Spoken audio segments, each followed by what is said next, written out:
Living Local Carolina with Katie Turner. Local trends, shopping, dining, and more. This is Living Local Carolina. The following portion of Living Local Carolina is sponsored by Beach Injury Lawyers. Well, good morning, everyone. Thanks for joining us today on Living Local Carolina. We're doing our panel with the Beach Injury Lawyers, Will and Greg. Thanks for coming back on the show. Thanks for having us, Katie. We appreciate it. Truly always a pleasure. But today we're not talking about something super fun, but it's important for people to know how important truck drivers to the road, that whole relationship, and how dangerous it can be. You know, some of the worst cases we see are collisions involving cars and trucks. So a loaded truck generally weighs about 80,000 pounds. And then your typical mid-size vehicle or SUV is going to come in at around 3,500 to 6,000 pounds.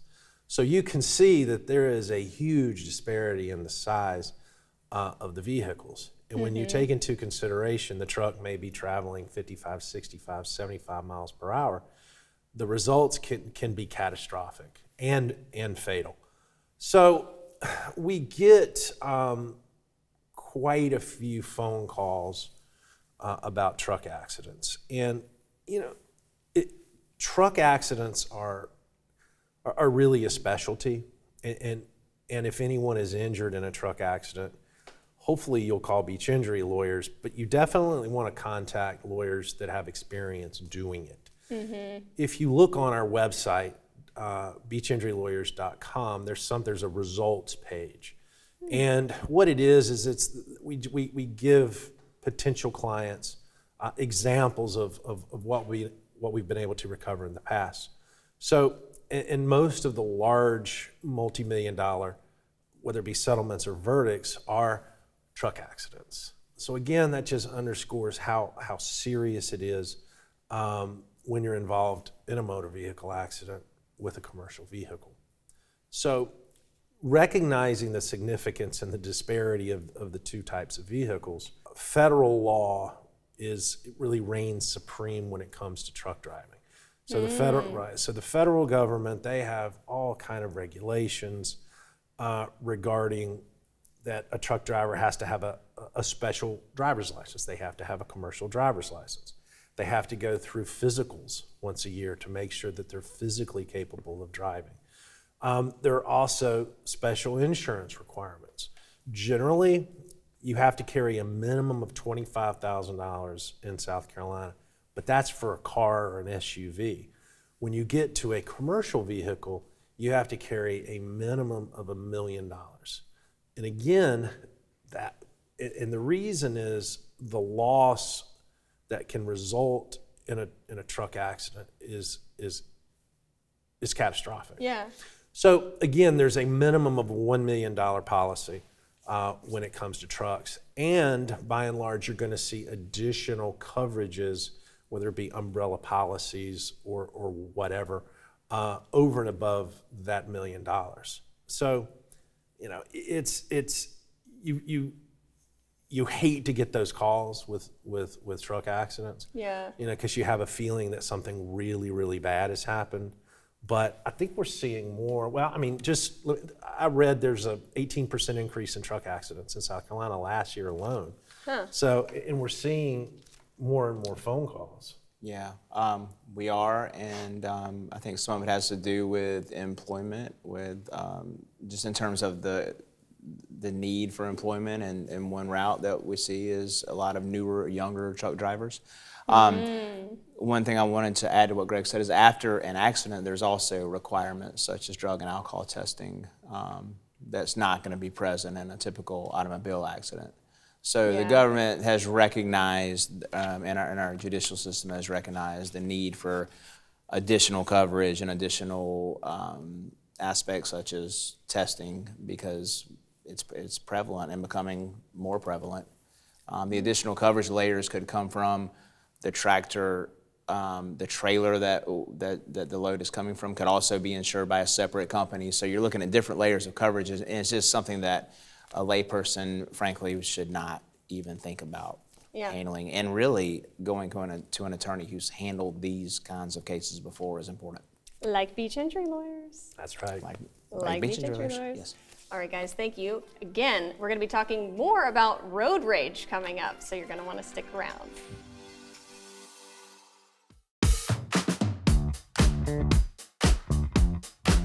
Well, thanks for sticking with us today on Living Local Carolina. We've been talking about safety on the road with beach injury lawyers, and one big aspect of that is road rage.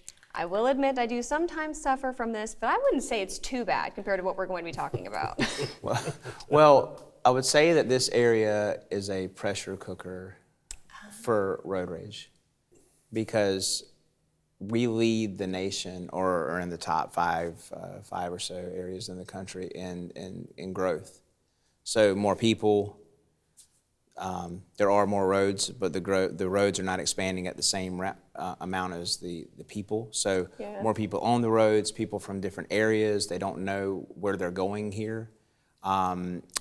Different types of people from different areas of the country. And you just throw it all together along with lots and lots of beverages being served at different places all throughout and you add it all together and it can lead to road rage.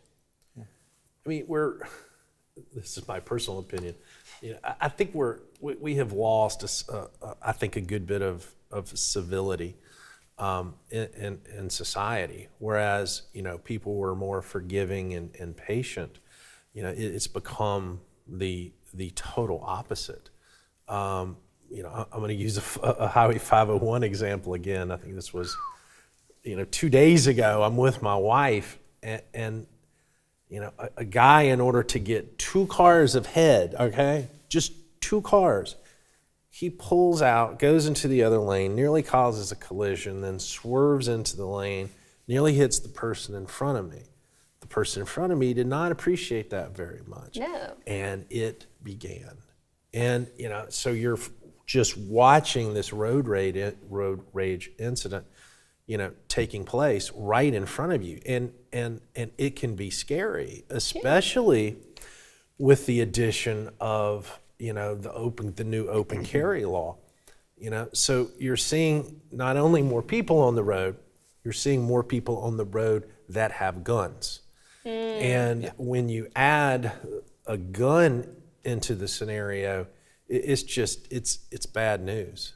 Yeah. You're seeing incidents of, 2 cars opening fire on each other, in a road, and they're surrounded by people. They're surrounded by mothers and fathers and grandmothers and grandfathers and children, and they're exchanging fire. That they've lost control, and when you lose control behind the wheel of a car, think about it. A $5,000 or $6,000 pound vehicle, that's a weapon. Mm-hmm. That's a weapon. So it really comes down to common sense. We need to drive with common sense. Just use your common sense. You never know what is going on in somebody else's life. So Yeah. they're in a hurry. You're assuming they're just being selfish and they're disrespecting everyone else's rights on the road, and and really they could be, but they also could genuinely need to get somewhere quickly. And it's just I like to say, just let it go and let God. Because you really have to. If you count to 5 and slow down and not think I'm gonna get revenge, because I've been that person, to get on their tail, and I want to let them know that you're really just causing a safety issue. My driving changed a lot once I had children, and and it just does. I think most parents would say that.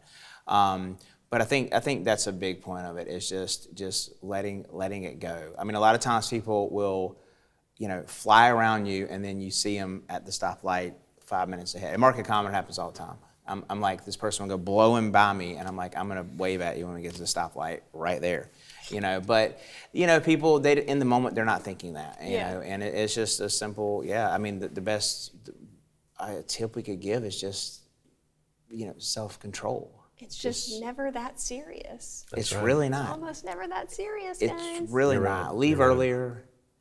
You know, when I take my children to school, I've just learned to leave earlier. I now leave at 6:45 instead of 7, and I don't have any problems. It was when I tried to leave at the last exact minute to get them there on time that I would cause myself problems, you know, and be like, wow, I really got to hurry. That's one tip, is just leave earlier, you know, and understand if you're a minute late. I mean, people understand. Of course. Important things to know. Just take a deep breath, y'all. But stick with us here on Living Local Carolina, because coming up after the break, we're going to be talking to a chef. We'll see you then.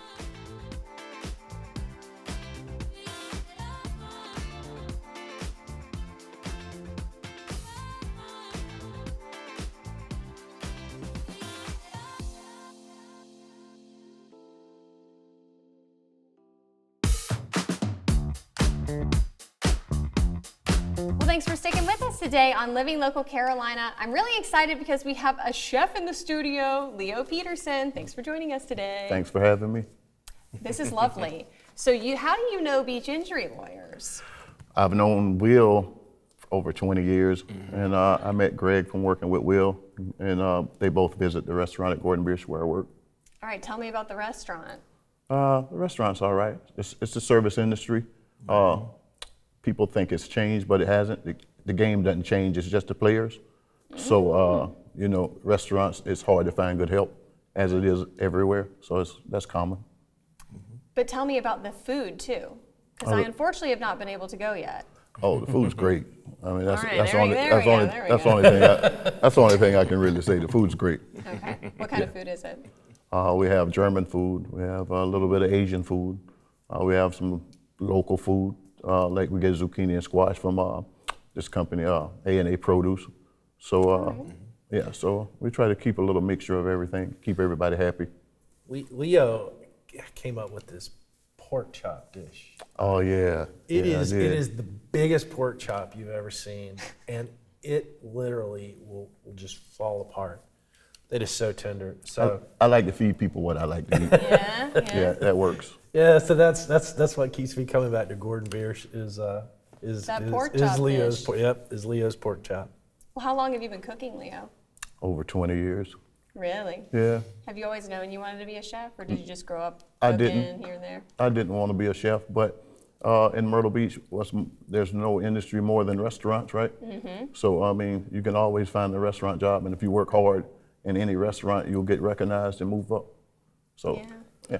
So Leo has, in addition to being a client, has also sent us quite a few clients as well. So he's Okay. a great referral source for us, and he's been involved, and we've had a couple cases with him, automobile cases. Yeah. Yeah. And the reason why I try to send everybody to them, because I know quite a few people that get in accidents. I have a lot of employees that get in accidents. And honestly, they don't know what to do. They're not educated on what to do. And then the first thing they do is they run to the chiropractor without knowing how their bills are going to get paid. The one thing I like about Will and Greg, they are more concerned about you getting better, and let them do their job as a lawyer, and you do your job as a person being in an accident and getting better. Yeah. You know, so many people, they want to know about the money side, but then their health side is deteriorating. And I mean, what's good is you got bad health, but you can't spend the money that you get. So it's pointless, you know? No, that's a really good point. Yeah. It's invaluable. And I love meeting people that you guys work with, because they're all so different. This is the first time we've had a chef on the show, for sure. But it's good to hear your perspective too, being a client. We appreciate, we know we're doing something right when our former clients, who again are our friends, when they refer cases to us. You know, so it tells us we're on the right track in the way that we handled their case. And you know, obviously we're hopeful our clients will send us their friends and families, and they generally do, which makes us feel pretty good. Leo being a big part of that. We were going to do a referral dinner. We're like, maybe we should do something like a Christmas, but we would have so many people, honestly, It would and be a that literally, banquet. it would, yeah. We're like, well, maybe we shouldn't do that, because We'll put a pin in have to that, rent a maybe. restaurant out to do that, probably. So, Well, we got a great chef. but hey, well, Yeah, that's who true. We could knows? have Leo cater it. Who knows, Leo? Yeah, I would. You know, Will and Greg, they've done a lot of good things for me. but I have to say the biggest thing that they've ever done for me is my daughter's 12, and she's at the age of trying to figure out what she wants to be. And so I took her down to Will's office, and Really? he actually let her sit behind this desk, and he started asking her questions. And he told her, said, if you're gonna be a lawyer, you gotta be great at communicating. And she left there, and she was like all about it. You never forget those moments either. Nah, so that was the most valuable thing they've ever done for me. I love it. Yeah. Well, Leo, it Very was cool. so great to meet you. What's the restaurant you work at again? Gordon Biersch in Market Commons. All right, guys, go see Leo try his pork chop dish. Guys, how can our viewers get in contact with Beach Injury Lawyers? Give us a call, 843-357-4111, or On the web, www.beachinjurylawyers.com, or on Instagram.